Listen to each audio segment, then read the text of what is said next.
Good diabetes forever.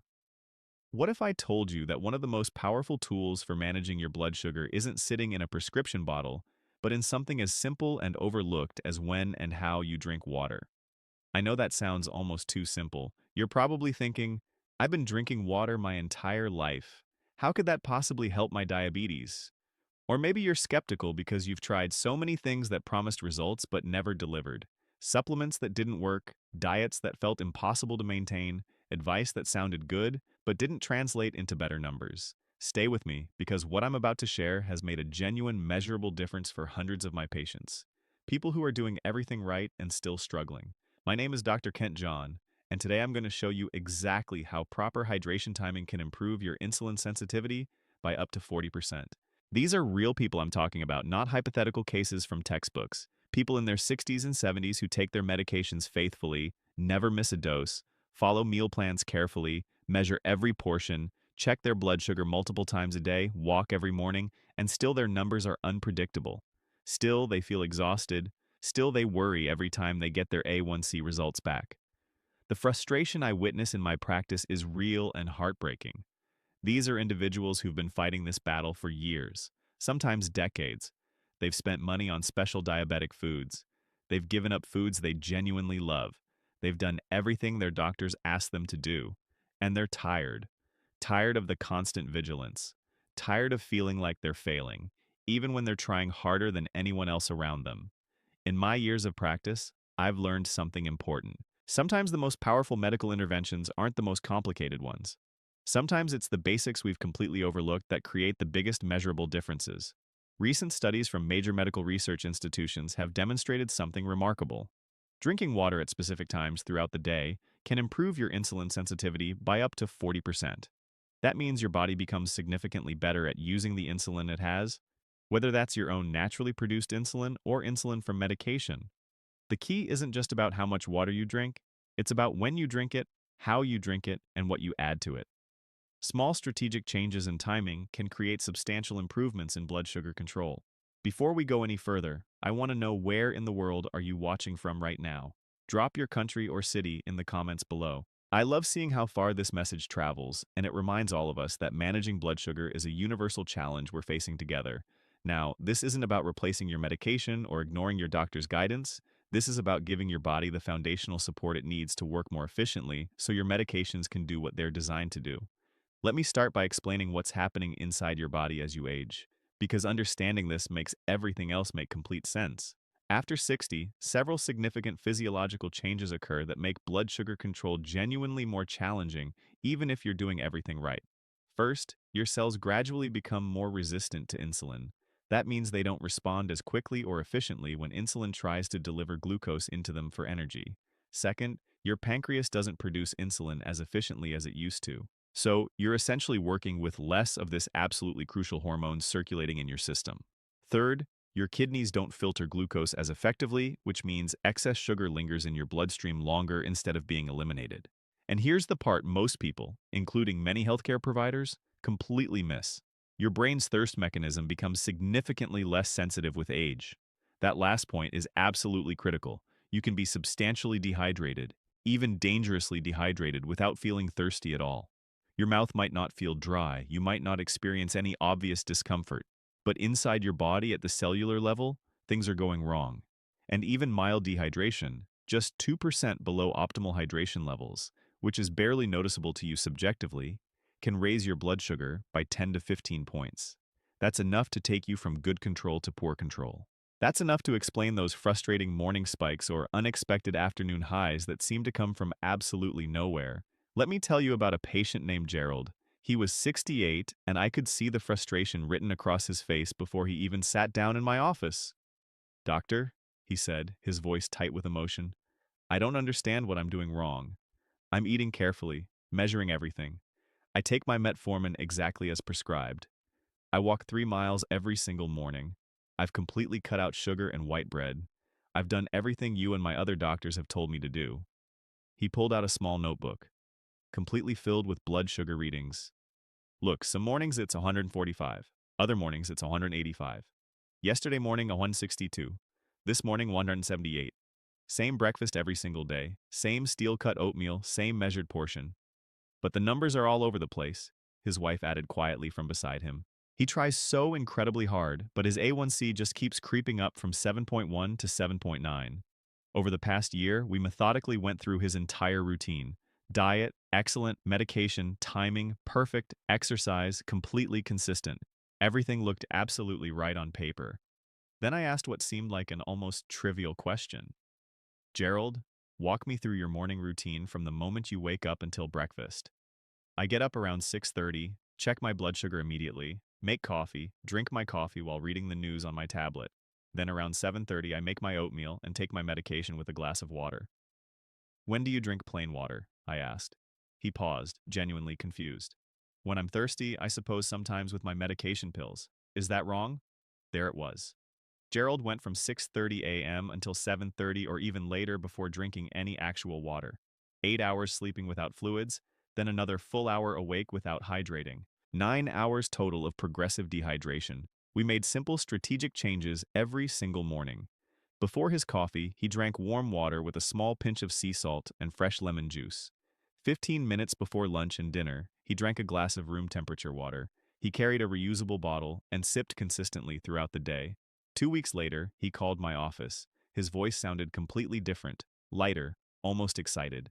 My morning readings have been between 125 and 138. For the past week, every single day, that consistency hasn't happened in over 2 years. A month later, his average fasting glucose had dropped by 22 points. No medication changes whatsoever, just water timed correctly and consumed strategically.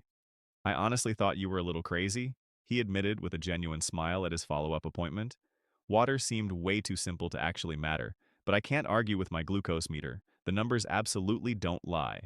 Before I teach you the specific method that's helped my patients achieve these kinds of results, let me explain the 3 most common hydration mistakes I see in my practice. You're almost certainly making at least one of these right now. Mistake number 1, waiting until you're thirsty to drink. Thirst isn't an early warning system. It's an alarm bell that goes off only after you're already significantly dehydrated. By the time your mouth feels genuinely dry, your blood has already thickened, your glucose levels have already elevated, and your insulin is already struggling to work efficiently. Think of it this way. Your blood is like a river carrying glucose to your cells throughout your body.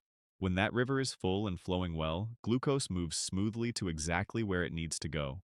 When the river runs low, it becomes thick, sluggish, and slow-moving. Glucose gets stuck.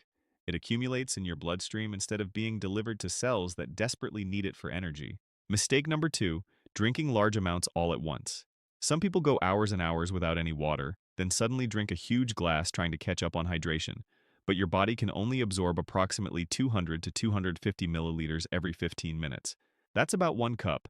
Anything beyond that volume just passes straight through to your bladder without actually hydrating your cells at all. It's exactly like watering a houseplant. If you dump an entire bucket of water on it all at once, most of the water simply runs off the sides and the roots stay completely dry. But if you water slowly and steadily over time, the soil gradually absorbs it and the roots get exactly what they need. Mistake number 3, drinking ice-cold water, especially first thing in the morning or right before meals. I know cold water feels incredibly refreshing, especially on a warm day, but ice-cold water causes your blood vessels to constrict and narrow. When your vessels narrow, insulin has a significantly harder time reaching the cells that desperately need it.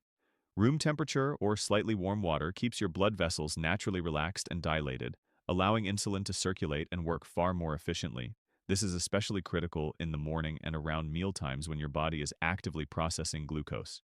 Now let me teach you the specific method I use with my patients. I call it the H3 method. H stands for hydration. The first 3 represents 3 key timing points throughout your day. The second 3 represents 3 essential elements that make this approach work. Let's start with the timing points. Timing point number 1. First thing in the morning, this is your single most important timing point of the entire day. The moment you wake up, before coffee, before breakfast, before checking your phone or doing anything else, drink 1 full glass of warm water, about 350 milliliters or 12 oz. Here's the crucial addition. Add a tiny pinch of natural sea salt, just what fits on the tip of a butter knife, and squeeze in juice from about half a fresh lemon. Why these specific additions? After 8 full hours of sleep, your body isn't just dehydrated from lack of water. You've also lost electrolytes through normal nighttime processes. That small amount of sea salt provides sodium, potassium, and magnesium that actually help your cells absorb and utilize the water you're drinking instead of it just passing through. The lemon provides vitamin C and creates a slight acidity that helps stabilize your body's blood sugar response to your first meal of the day. This simple morning ritual accomplishes something remarkable. It signals your adrenal glands to calm down. Those glands naturally produce cortisol, your stress hormone, which peaks every morning. Cortisol instructs your liver to release stored glucose into your bloodstream. By calming the stress response with proper hydration and minerals, you actually prevent that unnecessary morning blood sugar spike. Let me tell you about Elizabeth.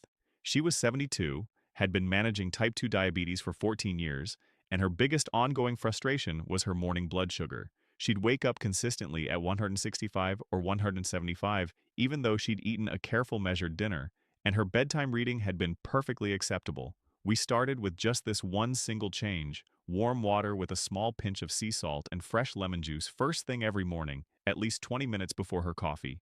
3 weeks later, her average morning reading had dropped to 128. Same medication dosage, same evening routine. The only difference was how she started each day. "I wake up feeling genuinely different too," she told me at her follow-up. "More clear-headed, less foggy and confused, and that lower morning number gives me confidence and momentum for the entire day ahead." Timing point number 2, before meals, about 15 minutes before lunch and dinner, drink a smaller glass of water, about 150 to 200 milliliters, just 1 cup. This simple habit does something physiologically important. It prepares your entire digestive system, stimulates enzyme production, and most importantly, for blood sugar management, it slightly dilutes the contents of your stomach, which directly slows down how rapidly carbohydrates are absorbed into your bloodstream. When carbohydrates enter your bloodstream slowly and gradually, instead of all at once in a rush, your available insulin can actually keep up with demand. Your blood sugar rises gently and steadily instead of spiking dramatically. Clinical studies have demonstrated this remarkably simple habit can reduce post-meal blood sugar spikes by up to 20%. That's often the difference between struggling with control and maintaining genuinely good management. Timing point number 3 during physical activity. If you walk, garden, do household chores, or engage in any sustained physical activity for more than 20 minutes, you absolutely need to drink water during that activity, not just afterward when you're already depleted. Aim for approximately 100 to 120 milliliters every 15 minutes of sustained activity, small frequent sips rather than large gulps.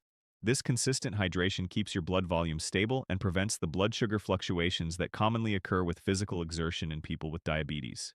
Now let me explain the 3 essential elements, the second 3 in the H3 method.